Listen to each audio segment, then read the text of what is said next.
मिठल खान, मुझे कम जो छा सोची तो ता सिर भी सदके गाल कर। रात जो चवाई थी सुबह जो विसरी थो वने।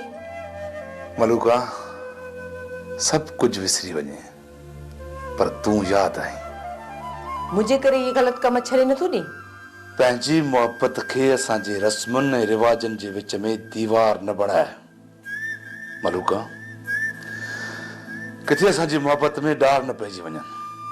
ठीक है मिठल खान, मां विच में दीवार कान थी बण जा, पर छा हिन सुनसान हवेली में मुझो वक्त गुजरे तो अकेलाइप महसूस थी थिए। सब समझी तो पोए भी। मलूका चई त नौकरियाणियुनि जी फौज खड़ी करे ॾे। मिठल खान तोखे ख़बर आहे मां हिक भी नौकरियाणी न रखी, पोइ फौज खे छा कंदसि?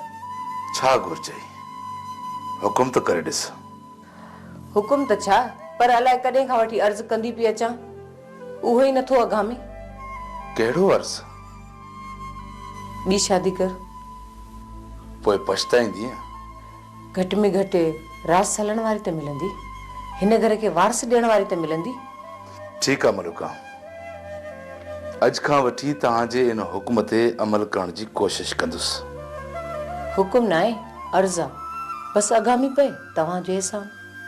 तव्हांजो अर्ज़ मुंहिंजे लाइ हुकुम बराबरि आहे। चंद ॾींहंनि में तव्हांखे ख़ुशख़बरी ॿुधाईंदुसि, जेका ख़ुशी तव्हांजी ज़िंदगीअ जो पछताउ हूंदी।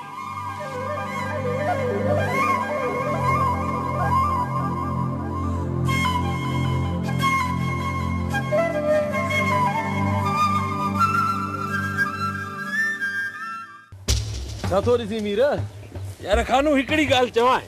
चो यार ओडे पुठ ते वण के त ॾिस, सब वण ठोड़ा करे छड़ी, बाकी बचा ने बटरे वण। यार मीर बकरिन जो पेट भरबो तो पांचो भी गुजर थींदो न। हिन तरफ अचड़ को नथो मुड़ी न। मुड़ंदुस किया बस मीर दुआ कर त चपार ऐं कमदार रमा को रुख चढ़ी। थदो थी खानू, थदो थी तकड़ न कजे।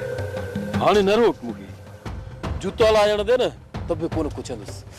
बाकी खानू बार न थी, अकुल को कम वठ। एक कमरा आगे ही अंदर आ, मथो वरी तू तकड़ तो करी। अना घणा ॾींहं सब्र कया। खानू सिद्धो न विड़, वेहण में भी सियासत खपंदी आहे। सियासत को कम वठ। रात तू ऐं आजर वारा वञी जबार वारनि खे ॾियो ॾारो।